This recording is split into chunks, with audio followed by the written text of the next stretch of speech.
Con cada paso que damos, escribió el poeta, no sabemos si caminamos sobre una semilla o sobre una ruina.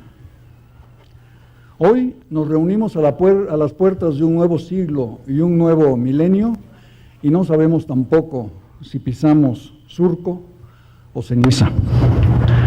El siglo XX, cruel y pechador, como dice el tango, ha sido también, en palabras del historiador inglés Eric Hobsbawm, el siglo más corto.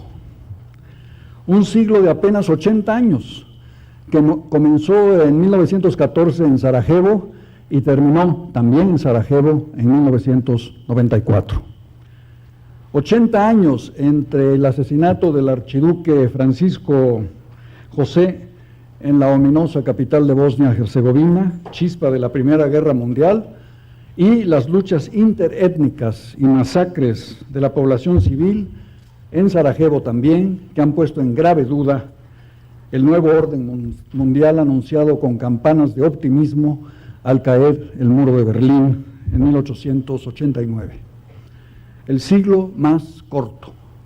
Compárenlo ustedes con el siglo XIX, que según los gustos puede contarse a partir de la Revolución Norteamericana de Independencia de 1776 o de la Revolución Francesa de 1789. Ambos movimientos, la Revolución Norteamericana y la Revolución Francesa, enterraron al antiguo régimen, las monarquías aristocráticas y sus resabios feudales, y en verdad inventaron un nuevo orden constitucional animado por la ilimitada fe en el progreso y la felicidad humanos. Una fe que solo terminó en 1914, cuando se escucharon los cañones de agosto y toda una generación de jóvenes europeos fue brutalmente sacrificada. De modo que el siglo XIX fue un siglo de tanto como 138 y por lo menos 125 años. Y el nuestro, como acabo de decir, de apenas 8 décadas. Pero comparemos otra cosa, comparemos también la amplitud cultural del siglo XIX, que va desde el nacimiento del romanticismo, por lo menos a partir de la publicación de las Cuitas de Werther de Goethe en 1774, hasta la revolución de la plástica iniciada por Picasso en la primera década de 1900, cuando debutaron las señoritas de Aviñón. Nuestro breve siglo cultural, en cambio, solo va de Picasso a Picasso. Breve siglo, pero siglo cruel.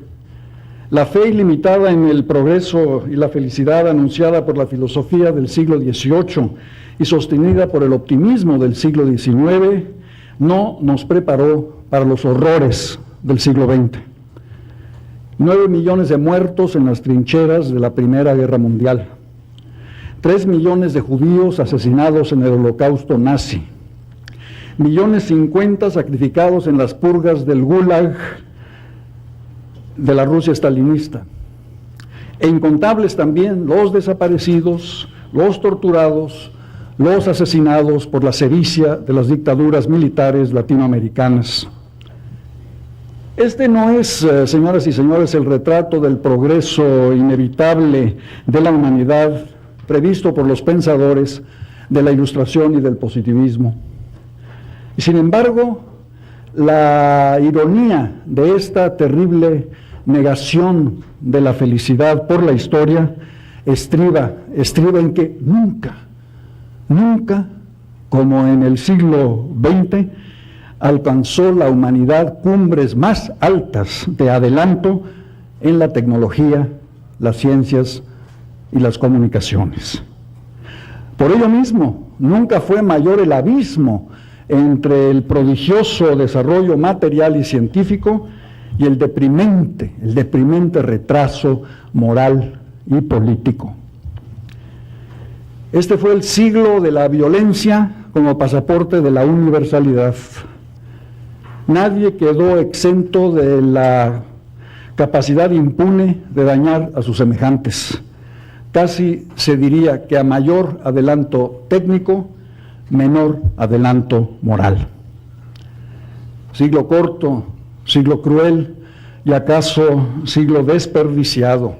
De los 80 breves años del siglo XX, 12 se nos fueron en sangrientas guerras mundiales y 45 en una guerra fría que dividió al globo en dos campos irreconciliables, demonizando las fuerzas del cambio en la esfera del capitalismo con el San Benito del comunismo y las fuerzas del cambio en la esfera comunista con el estigma del capitalismo.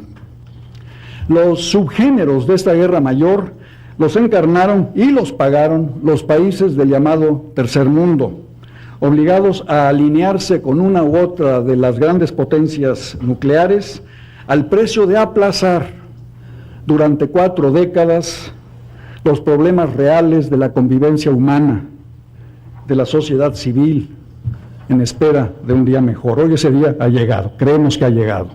Fuera del refrigerador de la Guerra Fría surge una agenda urgente, pidiendo a gritos que le prestemos la atención negada durante el breve y cruel siglo XX. Es la agenda para el siglo XXI. Es la agenda para mantener la continuidad de la vida, salvando la existencia misma del planeta, asegurar la supervivencia ecológica a pesar de las repetidas agresiones contra los muros pacientemente levantados de nuestra casa común, la Tierra.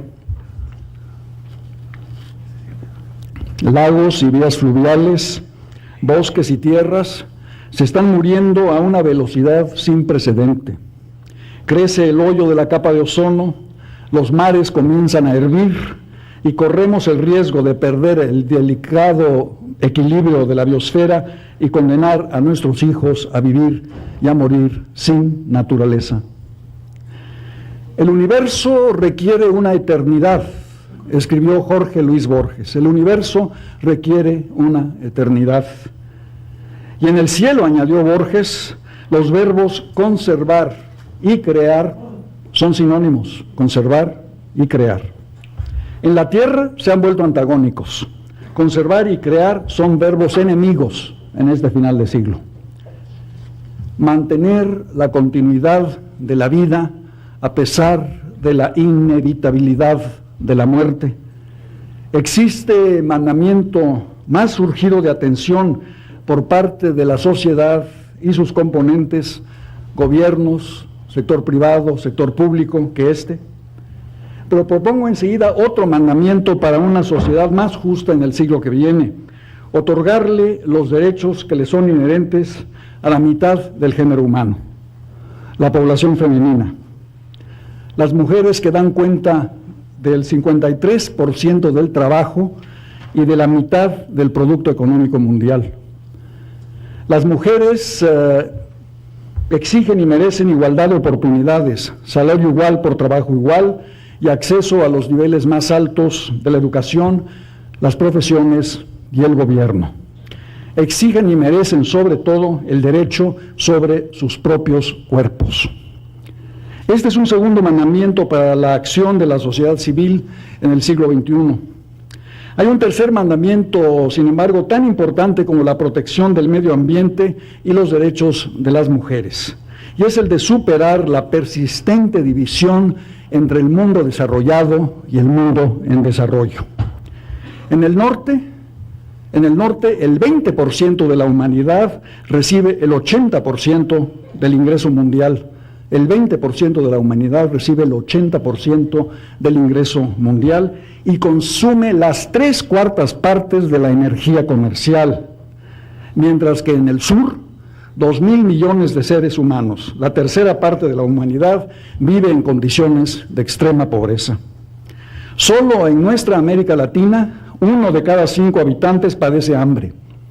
Y la mitad de la población vive o sobrevive, la mitad de la población, estoy hablando de 200 millones de hombres, mujeres y niños, viven o sobreviven con $90 o menos al mes. Si vamos a cohabitar un planeta unido, la globalidad no lo será sin la corresponsabilidad. No habrá globalidad sin corresponsabilidad. A finales de la Segunda Guerra Mundial, avisorando lúcidamente el porvenir, el primer ministro británico, el laborista Clement Attlee, dijo, lo cito, no podemos crear un paraíso adentro, dejar un infierno afuera y creer que vamos a sobrevivir.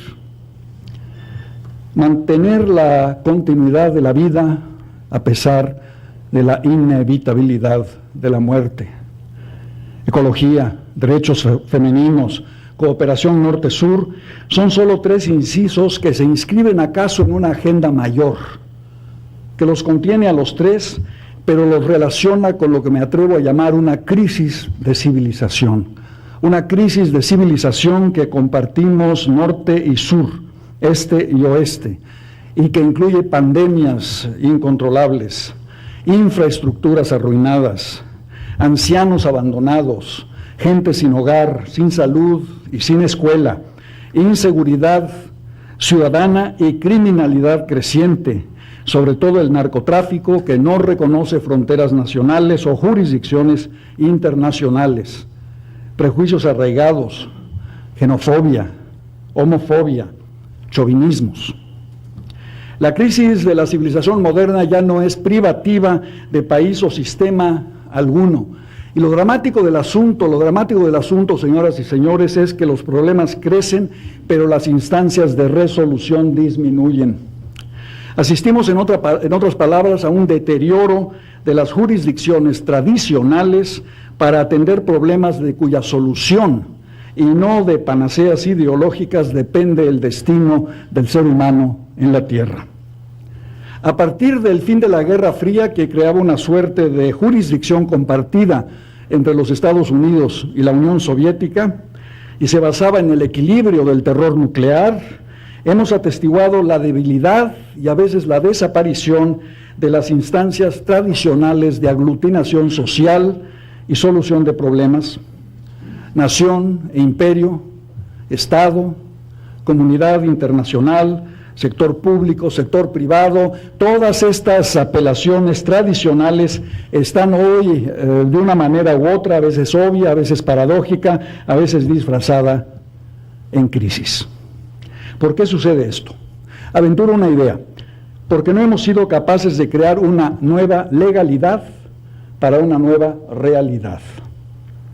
Ecología, demografía, situación de la mujer, del anciano, del enfermo, narcotráfico, inseguridad, crimen, educación, organizaciones internacionales debilitadas, función de la empresa y función del Estado puestas en cuestión y subsumiéndolos, enfrentándose exigencias de la aldea global y demandas de la aldea local.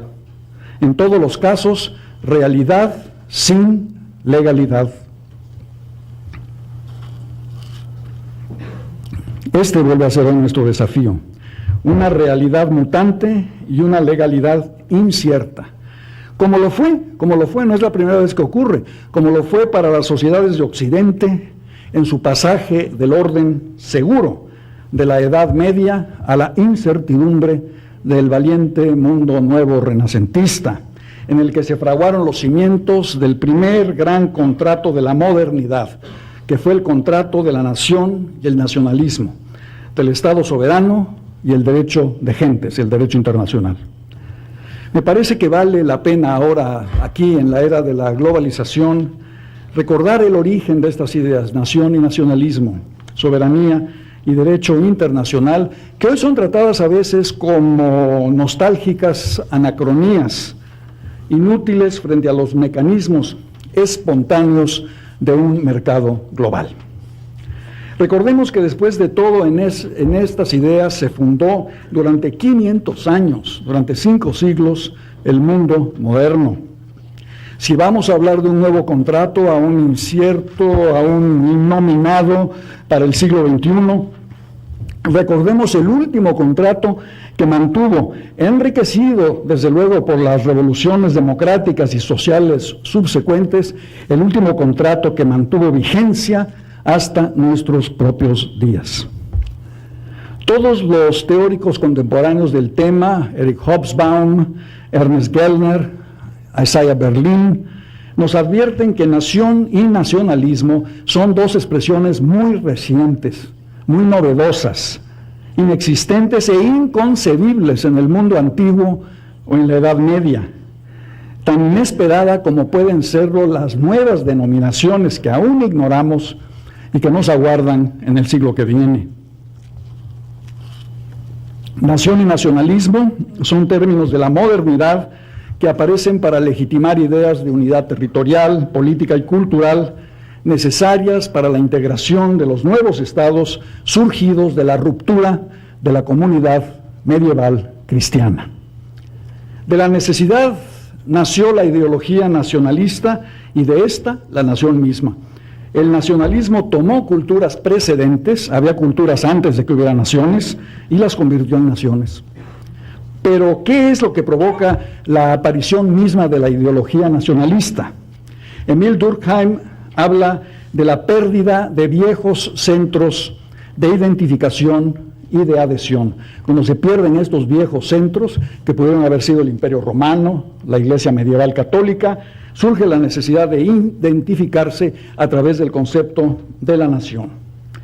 Es decir, que la nación suple estos viejos centros. Isaiah Berlin añade que todo nacionalismo es respuesta a una herida infligida a la sociedad. Una herida infligida a la sociedad, la nación la cicatriza.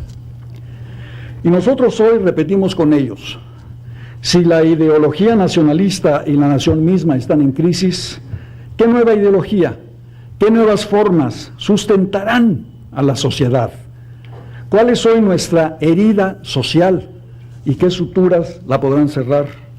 ¿Cómo se llamará a ese proceso, a un anónimo que nos permitirá crear una nueva legalidad para una nueva realidad? ¿Cómo serán suplidos los centros de identificación nacionales, colectivos, familiares? ¿Cómo se conjugarán los peligros que advierte medio siglo después de Attlee otro primer ministro inglés, el actual primer ministro Tony Blair? La desintegración de las familias, la quiebra de las comunidades, las crecientes exclusiones sociales.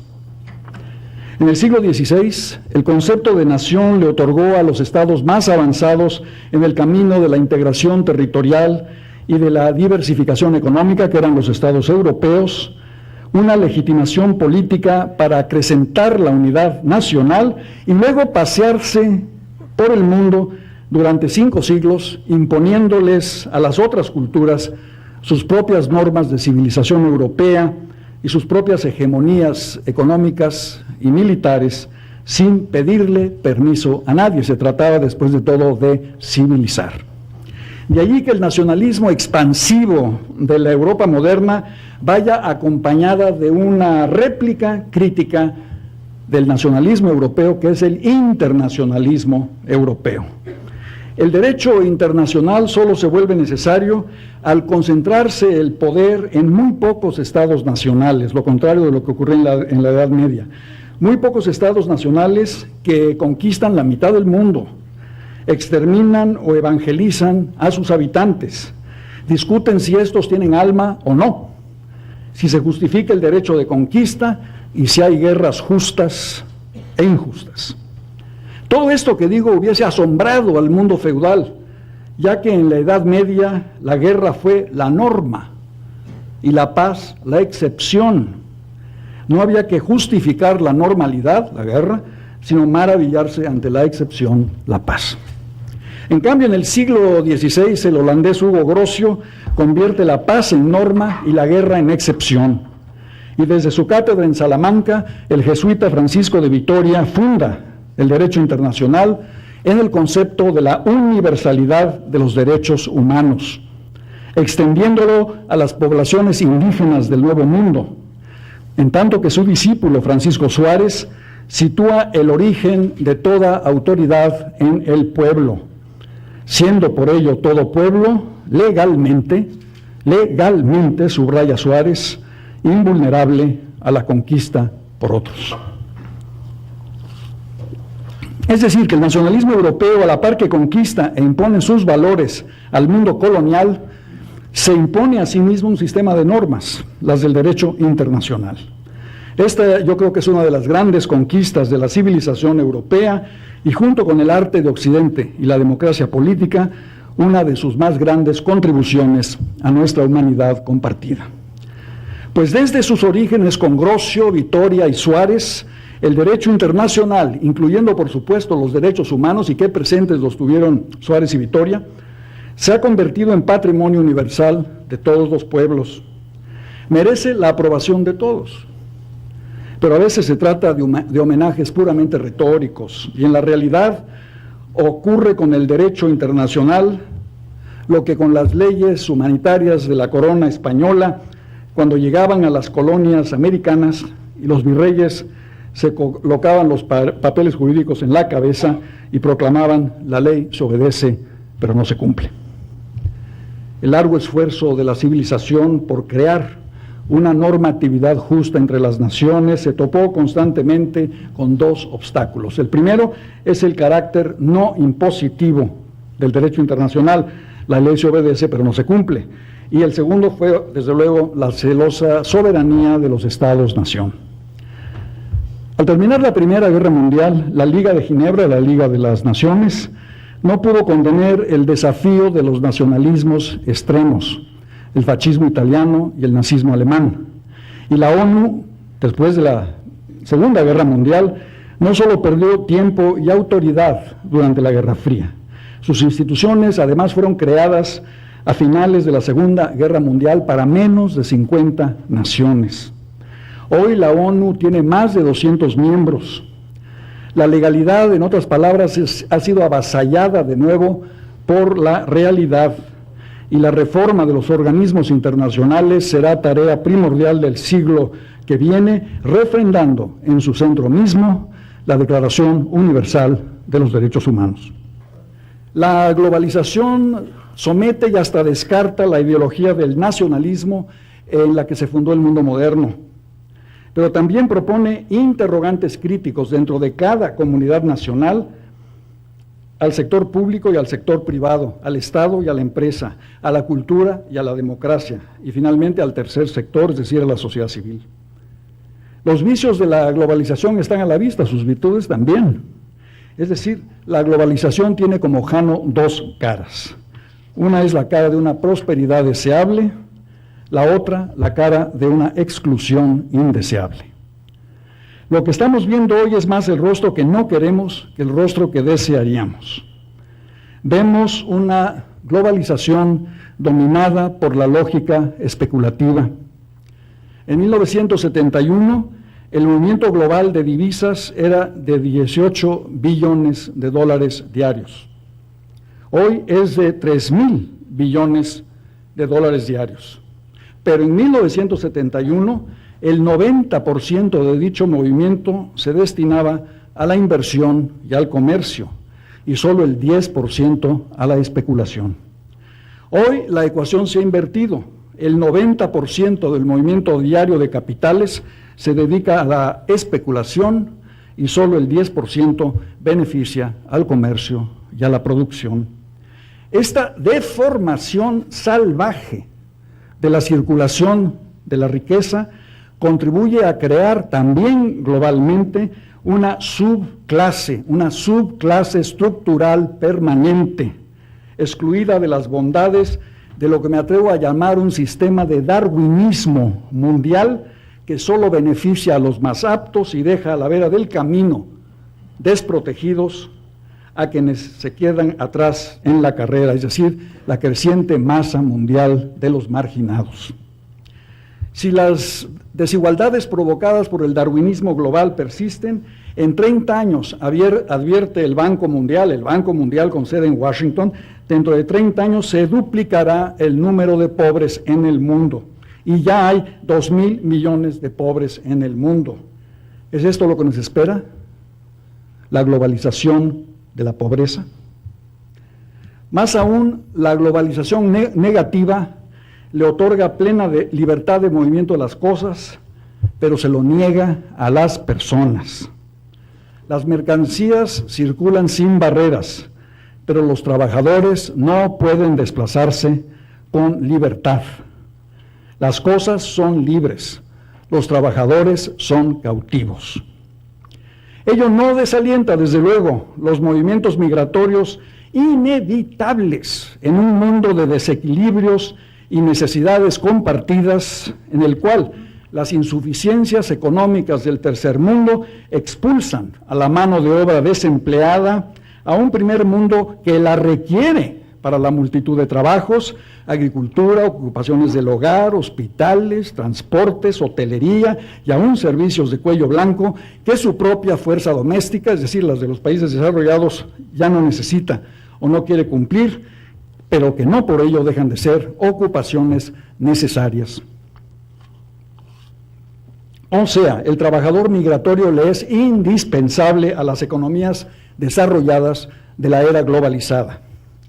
El trabajador migratorio no debe ser el chivo expiatorio de problemas y deficiencias propias del mundo desarrollado, como lo son el fin de las industrias armamentistas, el paso de la manufactura a la tecnología o, sobre todo, la falta de readiestramiento de la fuerza de trabajo local.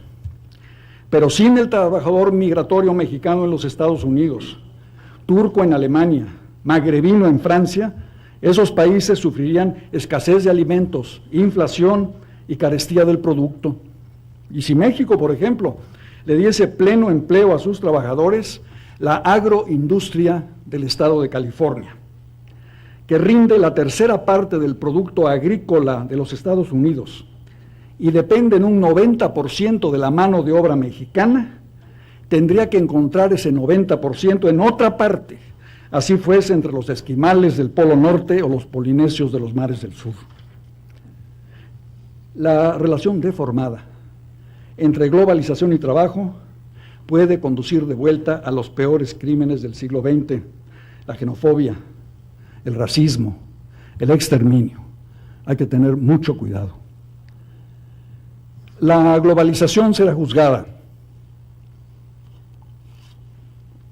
y el juicio le será adverso si por globalización se entiende desempleo mayor, servicios sociales en descenso, pérdida de soberanía, desintegración del derecho internacional y un cinismo político gracias al cual, desaparecidas las banderas democráticas agitadas contra el comunismo durante la Guerra Fría por el llamado mundo libre, el mundo otra vez feliz, se congratula de que en vez de totalitarismos comunistas o dictaduras castrenses, se instalen capitalismos autoritarios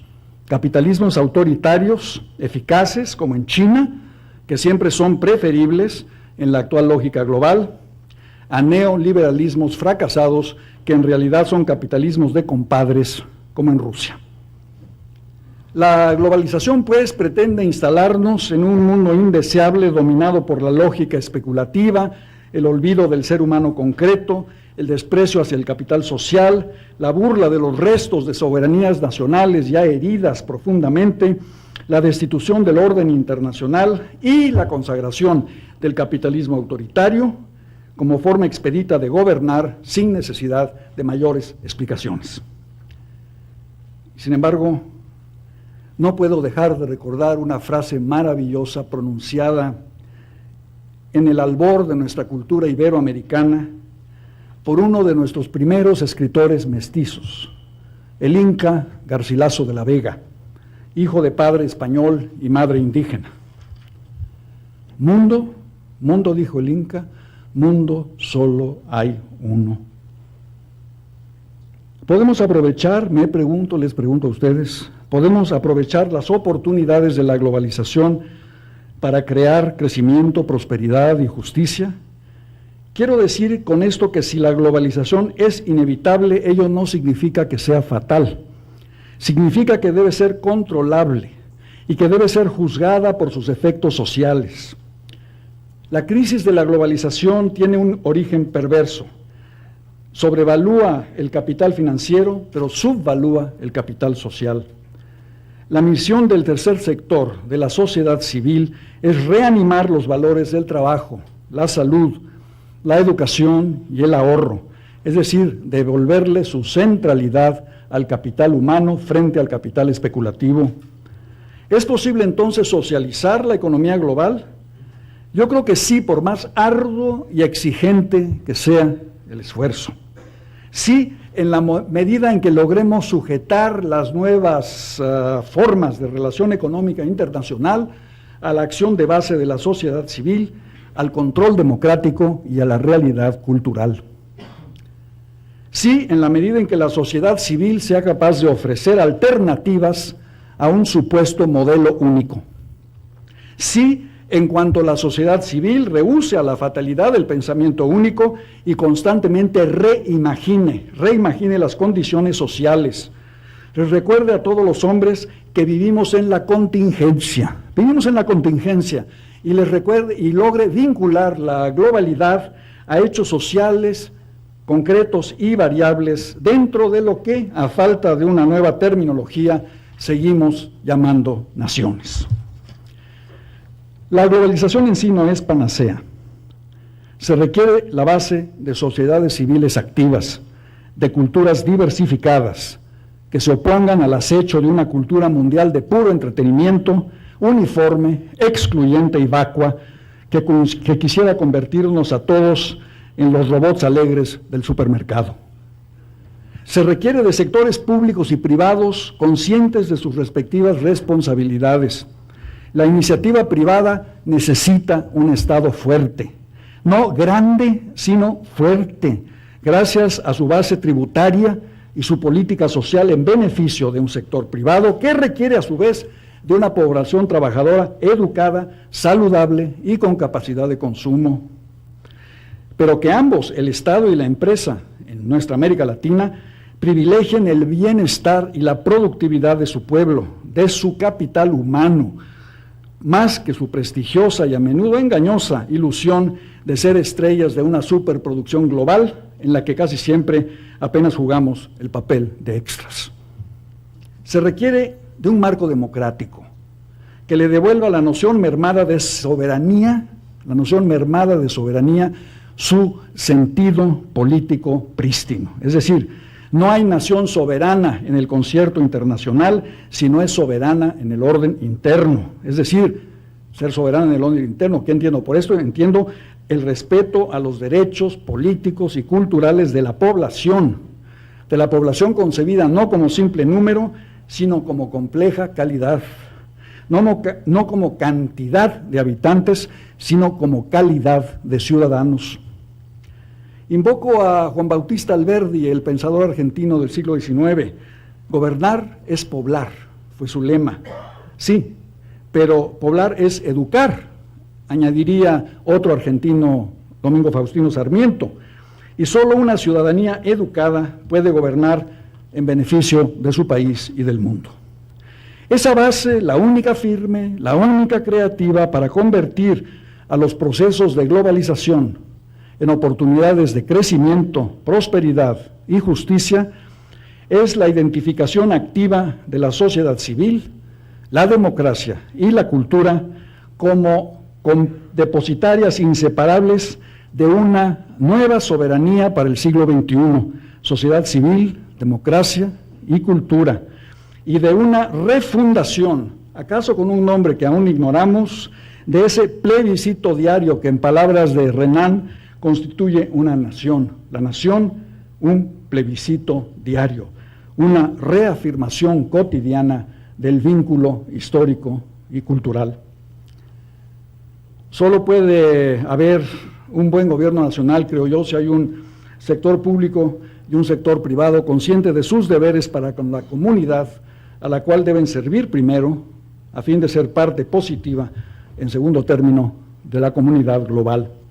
Ello exige que entre ambos sectores juegue el papel de puente, instancia supletoria y vigilancia política la sociedad civil, el tercer sector.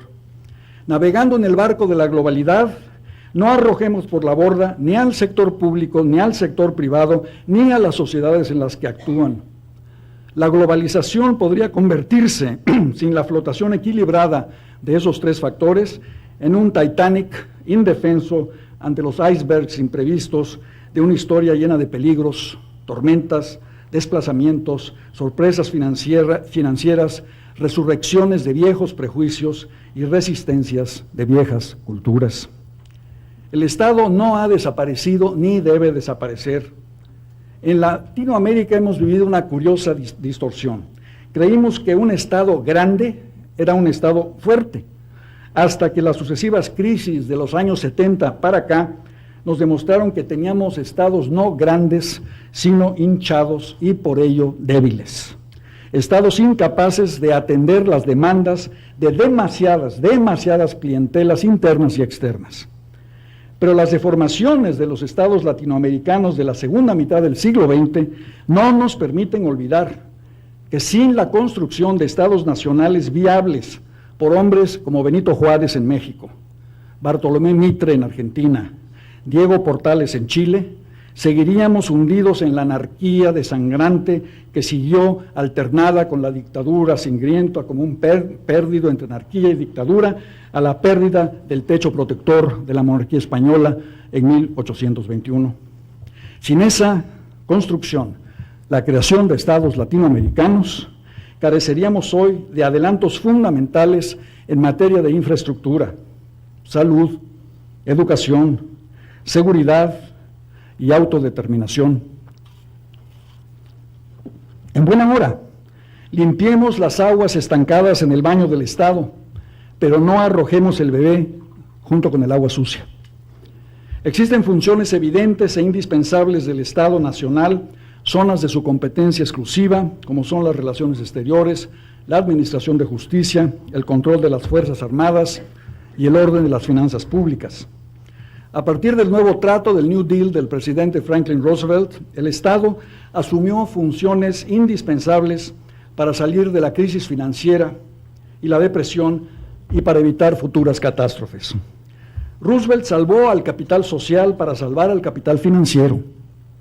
Se dio cuenta del hecho escueto: sin consumidores sanos, seguros y educados, la empresa privada carecería de futuro. Este respeto al capital humano es la principal herencia del New Deal norteamericano.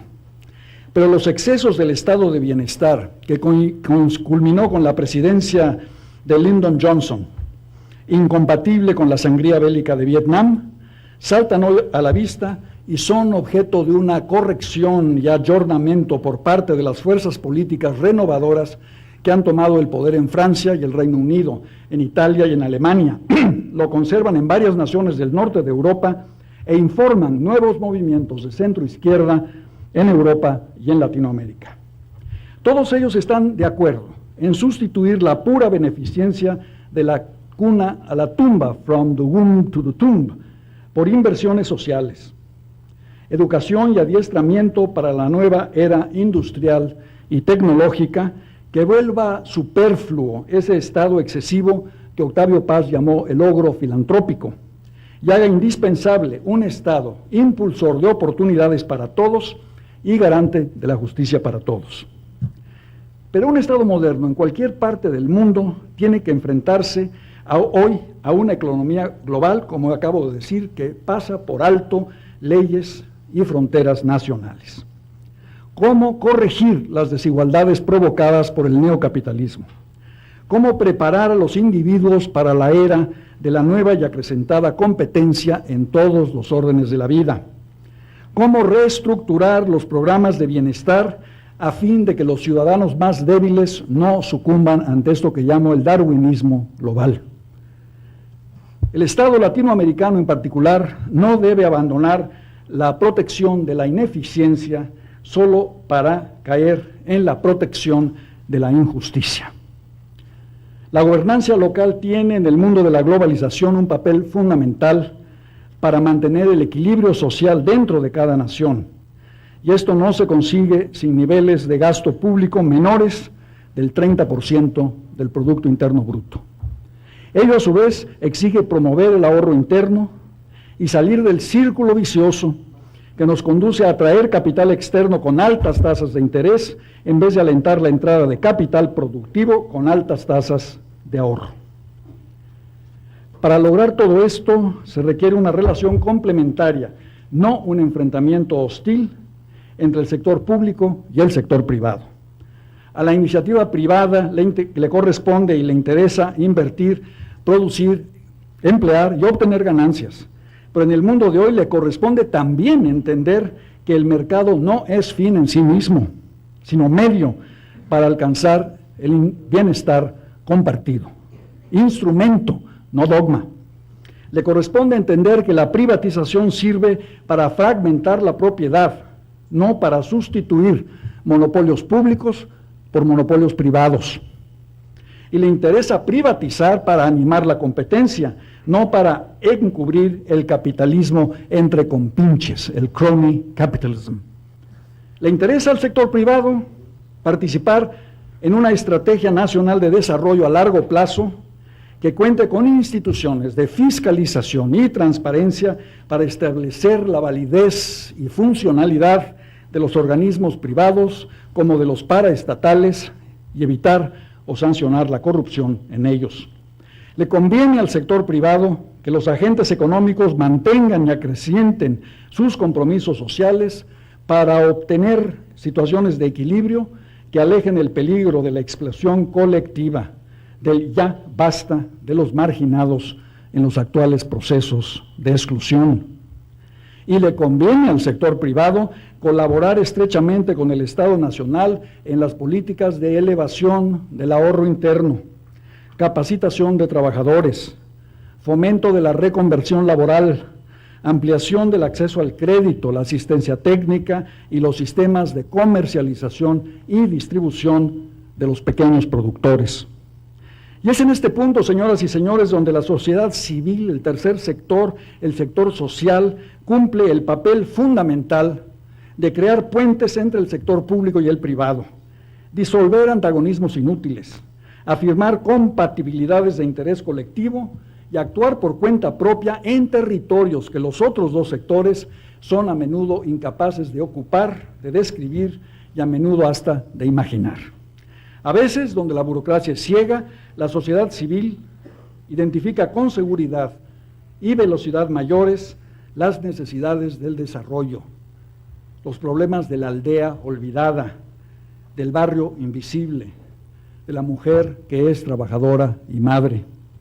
Y otras veces, donde la empresa privada solo observa la ausencia de lucro, el sector social descubre o inventa la mejor manera de emplear los recursos locales, poniendo en marcha actividades que le permiten a los pobres ayudarse a sí mismos, guarderías, cooperativas, sistemas de crédito, medicamentos y médicos compartidos, limpia y aseo personales y públicos, apoyo a la escuela y donde no la hay, alfabetización de casa en casa si es necesario. Círculos de lectura, impulso del teatro popular, cajas de ahorro, obras vecinales, sistemas de medicina familiar, pequeñas, flexibles, originales, renovadoras. Las organizaciones del tercer sector son las aves de buen agüero de iniciativas gubernamentales o empresariales. El tercer sector, pues, debe activar las iniciativas ciudadanas para crear empleos útiles al talento laboral expulsado de los sectores estatal y empresarial. Además, las organizaciones del tercer sector cumplen una función pública no por menos visible, menos indispensable. Contribuyen a establecer la agenda pública. Le devuelven poder a la gente, le devuelven poder a la gente. Esto es particularmente cierto en Iberoamérica, donde en cada uno de nuestros países seguimos siendo dos naciones. The two nations, como describió Disraeli a la Inglaterra escindida entre desarrollo industrial y retraso social en el siglo XIX. Me parece evidente que el desafío primero del tercer sector de la sociedad civil en América Latina es crear puentes entre las dos naciones, confiar en que a partir del desarrollo humano se consolide el desarrollo económico. Entender que los problemas globales no se resolverán si no se resuelven los problemas locales. Rescatar del olvido a la aldea, la comunidad aislada, la migración interna, la parcería, los oficios, los caminos vecinales, la escuela rural, la formación vocacional, las artesanías. No habrá salud global si no hay salud local.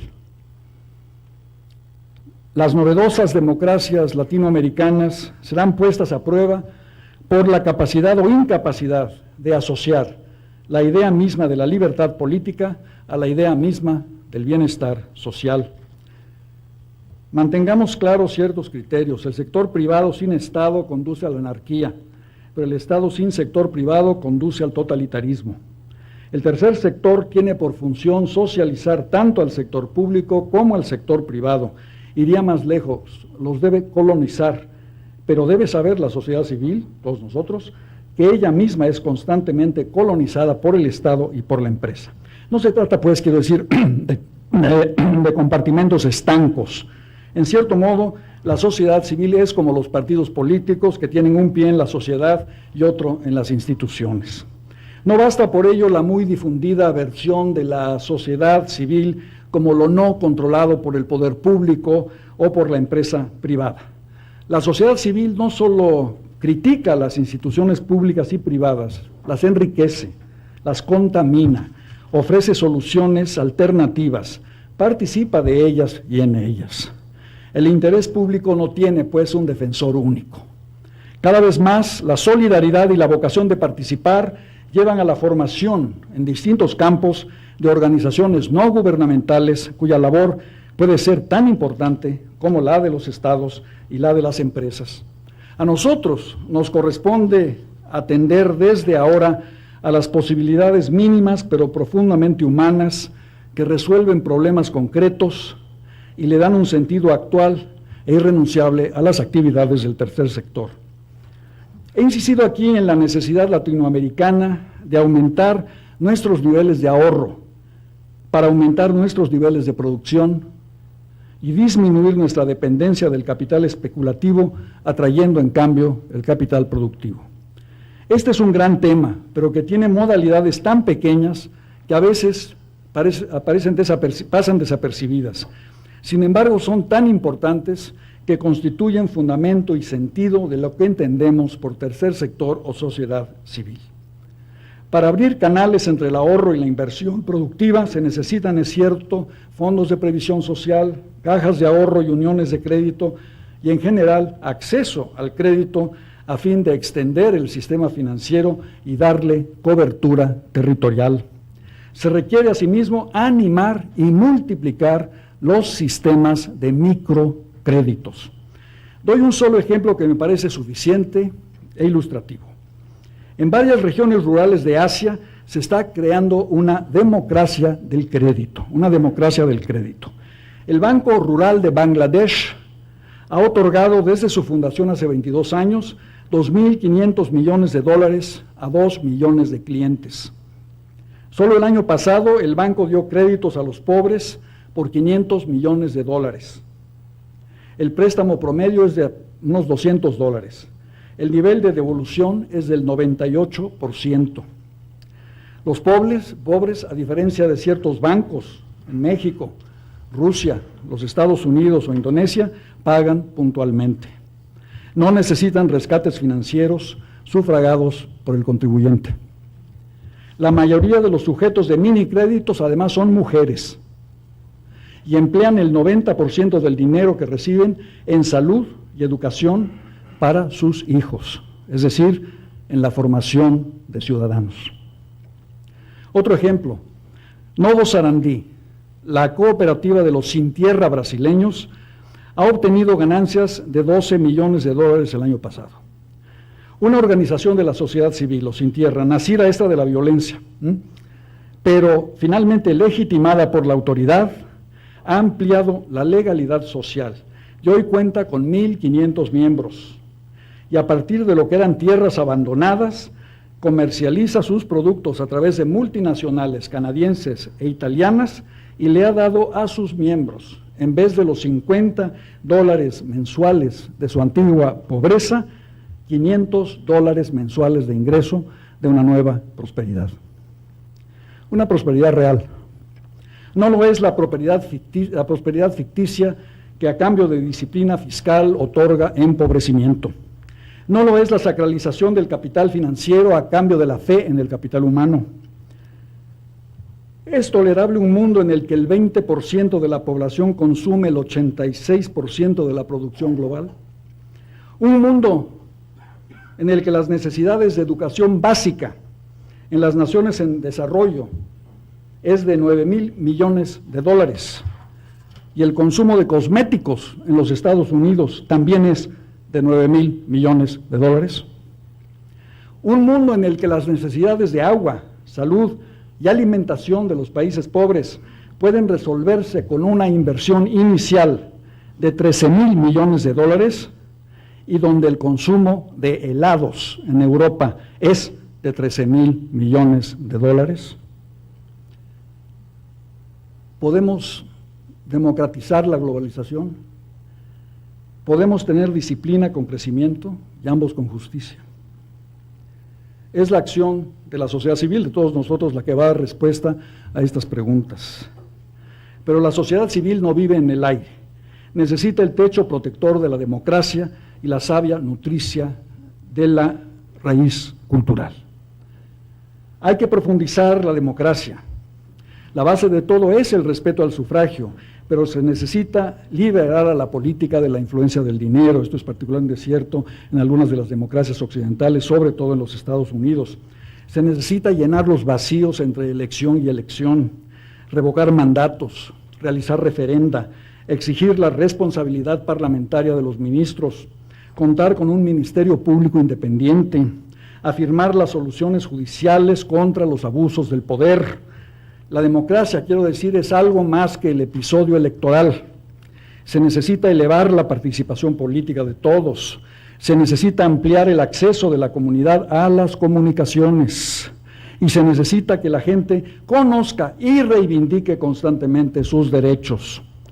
Por todo ello, hay que profundizar la cultura, que junto con la democracia política es la otra rueda de la sociedad civil, empezando por las políticas de la educación. El analfabetismo, propone la escritora surafricana Nadine Gordimer, el analfabetismo debe ser considerado como un crimen contra la humanidad. Negar la educación al pueblo es un despojo tan grave como negarle agua o negarle tierra.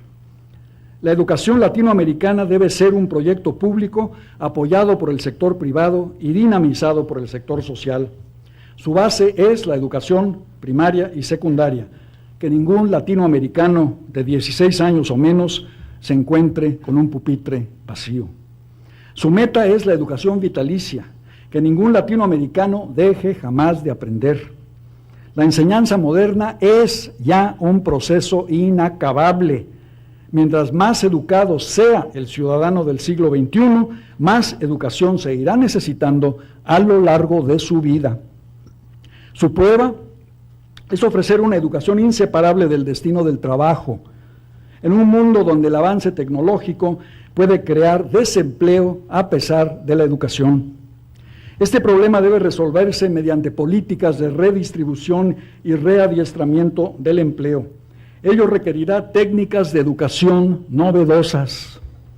Pero la América Latina, continente de carencias y de frágiles fundamentos, aún puede dar un ejemplo de educación para el trabajo a partir de las necesidades de esa segunda nación de la pobreza y la marginación. Educación artesanal para los reclamos de la aldea, del barrio, de la zona aislada. Educación para crear infraestructuras, educación para el crédito, educación para el ahorro. Todo esto nos exige la base social de la América Latina. Y educación, en fin, para la democracia y en la democracia.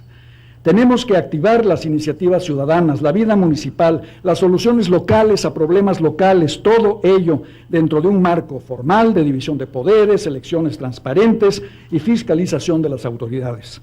Eduquemos a los latinoamericanos para ejercer el poder, no el poder sobre los demás, sino el poder con los demás. La América Latina cuenta para todo ello con una asombrosa continuidad cultural. De las antiguas civilizaciones indígenas de México y Perú, a las fundaciones ibéricas de raíz mediterránea, al aporte de la negritud africana. De los anónimos constructores de Chichén Itzá y Machu Picchu a Oscar Niemeyer y Luis Barragán. de la poeta colonial mexicana Sor Juana Inés de la Cruz al moderno poeta chileno Pablo Neruda, de los sabios memorizadores de las cosmogonías del alba al gran mitólogo argentino Jorge Luis Borges, de las crónicas de Indias a la creación novelesca del colombiano Gabriel García Márquez, del treno musical en el murmullo de la Amazonía a las composiciones contemporáneas del argentino Alberto Ginestera, el brasileño Héctor Villalobos y el mexicano Silvestre Revueltas, de la imaginación plástica de Alejandrinho en el Brasil colonial a los murales mexicanos de Rivera, Orozco y Siqueiros, y de la riquísima tradición popular que va de los cantos ceremoniales aztecas a los payadores argentinos y los corridos mexicanos, a Carlos Gardel, Mercedes Sosa, Violeta Parra, Lola Beltrán o Juan Luis Guerra. La América Latina posee una cultura vigorosa, continua, sin rupturas, que contrasta seriamente con las rupturas y debilidades de nuestra vida política y económica. ¿Podremos en el siglo que viene comunicar el vigor y la continuidad culturales a la economía y a la política? ¿Podremos hacer de la cultura comunidad activa? Nuevamente, este pasaje depende de la dinámica de la sociedad civil. Al fin y al cabo, ¿qué es una cultura sino la pluralidad de nuestro quehacer social? Cultura es la manera como caminamos, comemos, vestimos, amamos, recordamos y deseamos. Es nuestra manera de saludar, amueblar, movernos, luchar, morir, cantar. Es la manera de no olvidar que estamos en el mundo. Los seres humanos tenemos muchas maneras de organizarnos: familia, tribu, clan, feudo, ciudad, estado, nación, imperio, comunidad internacional, aldea global.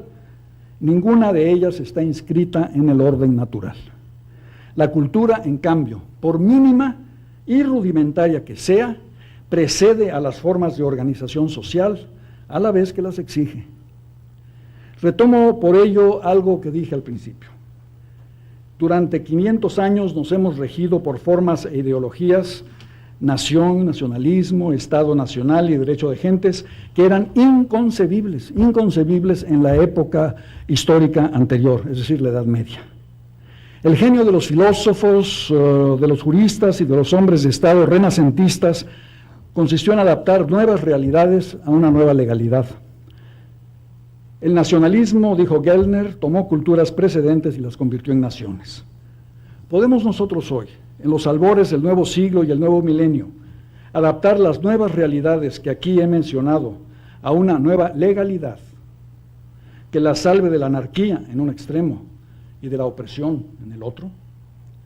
La respuesta solo puede ser positiva si creamos una nueva legalidad que, en vez de hacerlas de lado, encarne a las culturas de la humanidad y les ofrezca el apoyo de la sociedad civil y de la democracia política. Ello no significa uniformidad o nivelación, como lo pretenden con éxito muchas formas de comunicación y entretenimiento contemporáneos. Significa más bien recordar la sabiduría de José Ortega y Gasset, cuando nos advierte que la vida es antes que nada una constelación de preguntas, a las que contestamos con una constelación de respuestas que llamamos cultura, la cultura. Añade Ortega que, puesto que muchas respuestas son posibles, ello significa que existen y han existido muchas culturas. Lo que nunca ha existido es una cultura absoluta, esto es, una cultura que responda con éxito a todas las preguntas.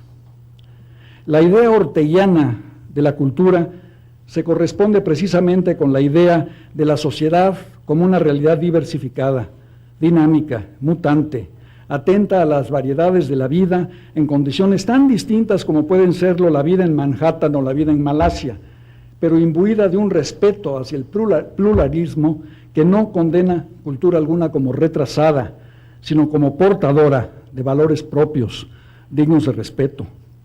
El indígena tzotzil del estado de Chiapas es tan dueño de una cultura, su cultura, como el catedrático universitario de la Ciudad de México. Cultura y sociedad civil nos plantean por ello una maravillosa, aunque ardua, obligación, la de reconocernos en él y ella que no son como tú y yo. Las amenazas de xenofobia y chauvinismo, que son como el contrapunto indeseable de la uniformidad sin rostro del alegre robot de la globalización, solo pueden ser contrastadas por la sociedad civil portadora de esta convicción. No hay culturas puras. No debemos temer al contacto entre culturas. Las culturas solo florecen en contacto con otras culturas. Todas las culturas son resultado de encuentros entre razas y tradiciones diversas.